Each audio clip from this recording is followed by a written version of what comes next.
មនុស្សម្នាក់អាចកើតគ្រុនឈាមបានដល់9 ដងតើជំងឺគ្រុនឈាមអាចរើឡើងវិញដែរឬទេជំងឺគ្រុនឈាមអត់អាចរើឡើងវិញទេប៉ុន្តែវាអាចកើតឡើងវិញម្ដងទៀតដោយសារតែជំងឺគ្រុនឈាមមាន4ប្រភេទផ្សេងគ្នាដែលគេចែកទៅជាជំងឺគ្រុនឈាមប្រភេទទី1ប្រភេទទី2ប្រភេទទី3និងប្រភេទទី4វាអាស្រ័យទៅលើដែលមុខដែលខំយើងនឹងវាផ្ទុកមេរោគគ្រុនឈាមប្រភេទទីប្រមាណអញ្ចឹងឧទាហរណ៍ថាបើសិនជា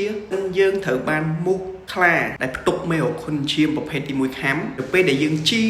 ពីជំងឺគ្រុនឈាមហ្នឹងមេរោគគ្រុនឈាមប្រភេទទី1มันអាចកើតឡើងវិញម្ដងទៀតទេក៏ប៉ុន្តែបើសិនជាបងស្រីត្រូវមូសខ្លា